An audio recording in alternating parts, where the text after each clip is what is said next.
Hoje eu estou aqui com o Dr. Paulo Scali, pediatra, e nós vamos conversar a respeito das doenças infantis.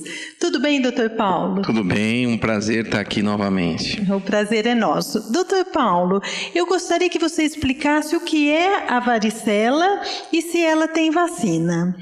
A varicela, chamada catapora, é uma doença comum da infância. Então, as crianças, numa determinada fase da vida e num período do ano que ela é mais comum, agora entrando julho, agosto, setembro, nessa estação, é um vírus que é transmitido através do ar, de gotículas, e ele produz, como característica sua, além da febre, lesões de pele.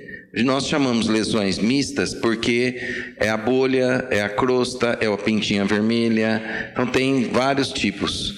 E a catapora ela é benigna, normalmente quase a maioria dos casos não complica. Agora, alguns casos pode complicar. Nós temos hoje, para combater essa doença, vacinas que previnem muito, porque você não desenvolve a doença. A doença que nós chamamos é estourar na pele, às vezes fica manchado, faz cicatriz, então numa menina, por exemplo. E você tem um desconforto também de teu filho pegar uma catapora, uma varicela, na véspera de uma viagem. Nossa! Então, é uma coisa indesejada pelas duas situações. A vacina é muito importante e deve ser feita nas crianças a partir de 1 ano. Doutor Paulo, e as crianças, quais são as precauções que elas devem tomar para evitar as infecções e essas doenças contagiosas? As crianças, de uma forma geral, elas têm fases da vida que elas são mais submetidas às infecções virais e bacterianas. Então, nós dizemos assim, a mãe relata muito de uma forma assim, meu filho fica muito doente. Eu digo sempre, que idade tem seu filho? Porque se nós pegarmos as crianças entre 1 e 3 anos de idade, é um período onde existe, nós chamamos de imunodeficiência transitória da infância. A criança é muito susceptível a qualquer quadro viral. E por também em ocasião, as crianças estão na escola, estão introduzindo na escola nesse período, então elas estão susceptíveis também às várias viroses que os colegas trazem. Eu penso que tem que ser feito um tratamento completo e complexo de analisar caso a caso o que cada criança seria melhor. Complexos vitamínico, alimentação, higiene, imunoestimulantes, algumas substâncias que a gente pode tentar ajudar que o organismo fique um pouco mais ávido a não se submeter a tantas infecções. Existem também situações emocionais. Uma criança que às vezes está sob um estresse, sob uma situação de desequilíbrio por qualquer forma em casa, ou ela mesma não está aceitando uma circunstância, isso pode tudo colaborar para as infecções de repetição. O pediatra manipula isso através de exames e testes alérgicos, também várias situações, para nós podermos definir que tratamento seria mais eficaz para essa criança. Doutor Paulo, o que provoca o rotavírus? O rotavírus, como o nome diz, é um vírus que ele tem um tropismo pela parte gastrointestinal. Então, o intestino ele é inflamado, ele é invadido por esse vírus e provoca cólica, diarreia, vômito e a criança fica muito debilitada, o maior problema é a desidratação. E quanto menor a criança, mais significativa é a doença. Então, nós temos que estar atento sempre a qualquer sintoma, cólica, vômitos frequentes. O maior vírus que tem maior incidência costuma ser o rotavírus. Para nós não muda muito o tratamento. O adenovírus, rotavírus, nós vamos tratar com sintomático, que são remedinhos para vômito, para dor, e vamos hidratar essa criança e fazer uma orientação alimentar. Se essa criança está no leite materno, ele já é o próprio remédio. Senão, nós vamos tentar adequar uma alimentação de forma a adaptar esse intestino que está inflamado. O Estação Saúde vai para um breve intervalo e voltamos já com mais orientações sobre esse tema muito importante que é doenças infantis.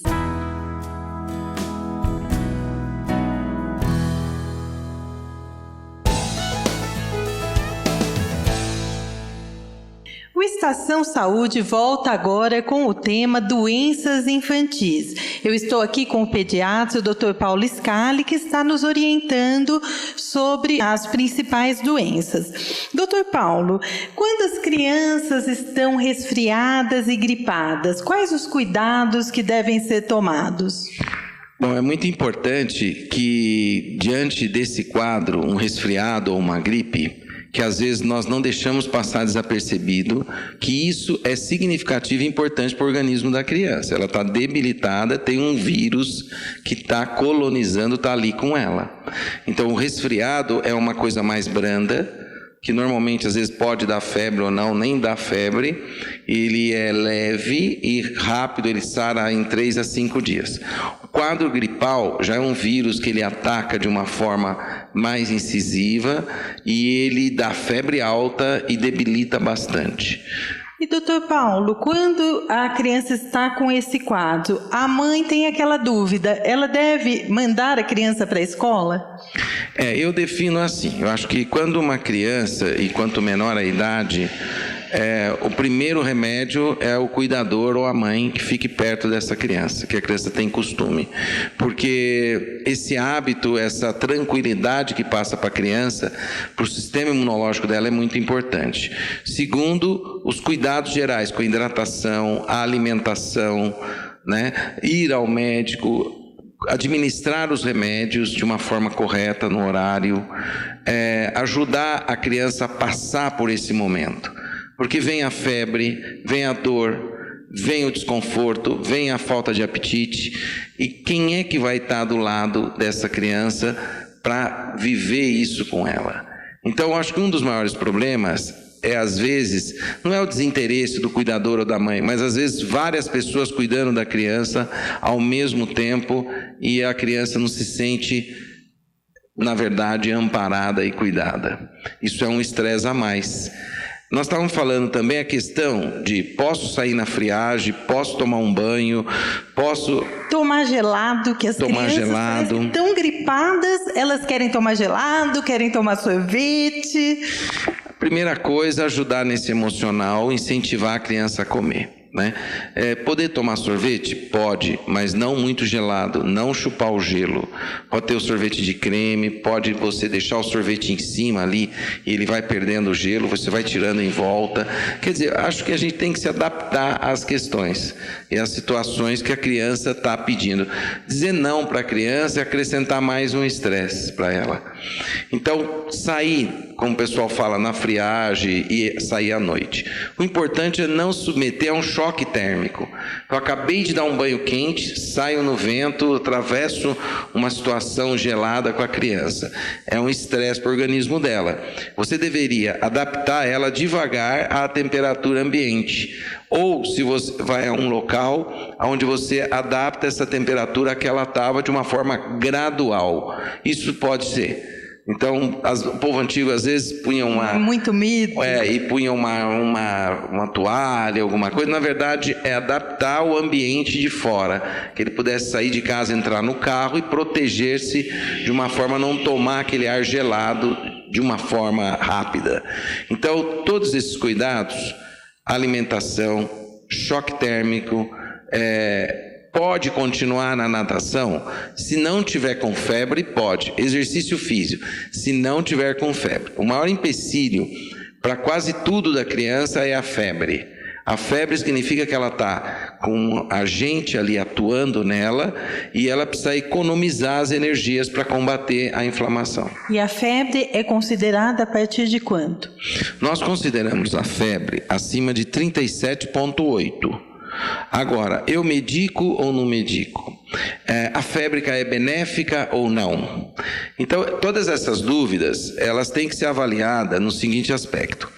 Eu gosto assim, se medica a criança quando ela está sentindo mal, quando ela está mostrando para você que ela não está bem, ela está moada, ela está com desconforto. O remédio é um alívio para ela. E ele, por tabela, ele abaixa a temperatura. A febre, ela é boa ou ruim? A febre é boa. Boa no sentido que o organismo está reagindo, está tendo uma reação contra aquele agente que está no organismo da criança. Porém, ela causa um mal-estar na criança. E a criança, se tiver uma febre que suba de uma forma muito rápida, ela pode apresentar até crise convulsiva. Aí isso vem também de uma certa susceptibilidade e de um momento do organismo de desequilíbrio. É importante nós encararmos que a medicação ela deve ser usada como uma ajuda. E a febre, se a criança está bem, mantém 37,8, 38, nem nota, fica opcional. Agora, se ela começa a ter algum sintoma de desconforto, deve ser medicada. O Estação Saúde vai para um breve intervalo e voltamos já com o tema doenças infantis. Inclusive, vamos falar aí que estamos com muitos casos de dengue. Fique aí que voltamos já.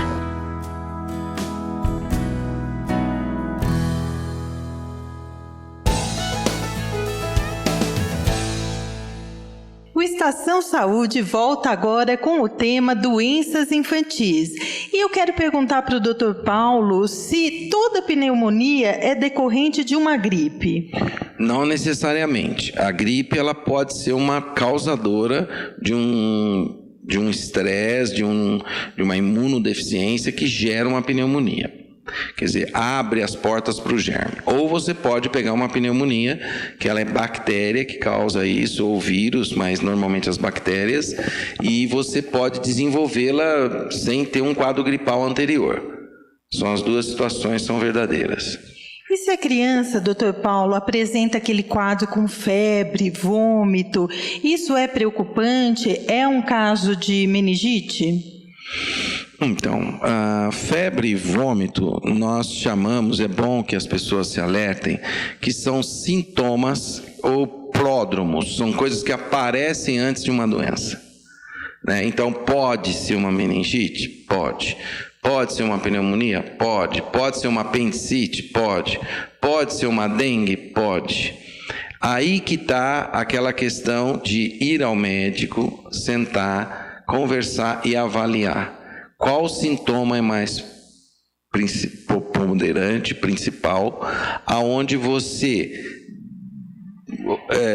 verte o seu diagnóstico para poder pedir alguns exames ou reavaliar dali um dia, algumas horas. O importante é avaliar todo o contexto. Então, nós dizemos assim, o vômito e a febre significa que está tendo um desequilíbrio. Aonde? Aí nós temos testes, rigidez, cefaleia. Aí nós vamos pensar num quadro neurológico. Dor abdominal, não consegue comer, isso vai piorando, apendicite. Mal-estar, dor no corpo, nós estamos tendo a dengue, todo mundo vê dor no corpo, dor na articulação, queima a pele, sintomas assim que parecem meio indefinido, pode ser a dengue. Olha, nós temos muitos casos agora, né, Dr. Paulo? Então, quais são os sinais? Vamos repetir os sinais para que as mães fiquem atentas. Nós temos observado que ela começa de uma maneira insidiosa, que significa devagar. A criança vai ficando um pouco desanimada, ela já vai saindo do ritmo dela, ela não dormia, ela começa a dormir, aí você oferece uma comida, então falta o apetite, aí ela começa a ter uma febrinha.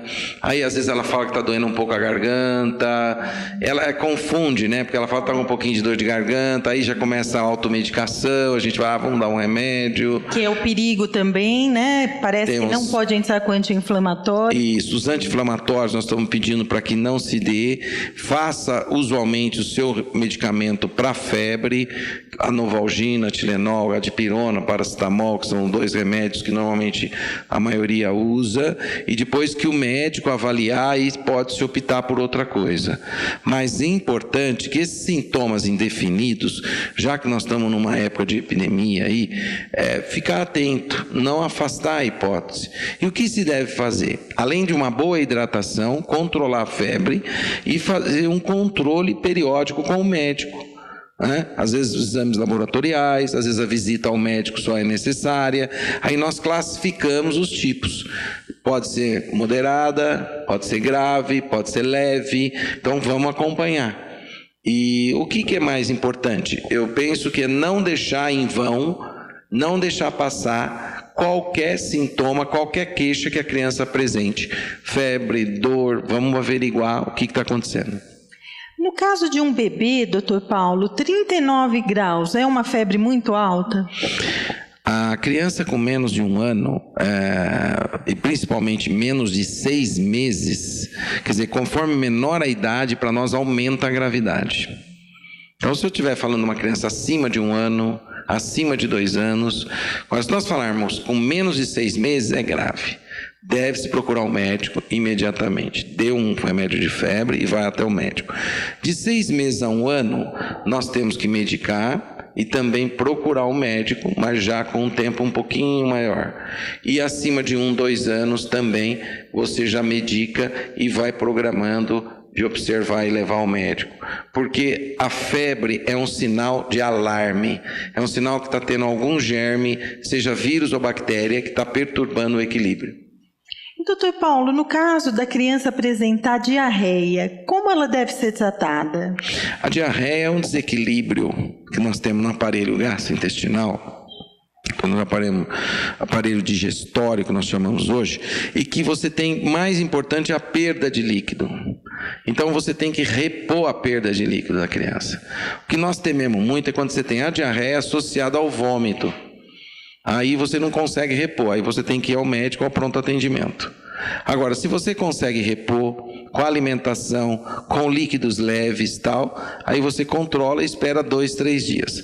Nós não gostamos da diarreia que tem raia de sangue, que tem estrias de sangue e febre alta. Essa é mais sugestiva de infecção, que é importante ser tratada. Agora, a diarreia é uma doença autolimitada. Uma cólica, um desconforto, 2, 3 dias ela deve passar. Mas sinais de alarme, febre, estrias de sangue, vômito, tem que ser avaliado.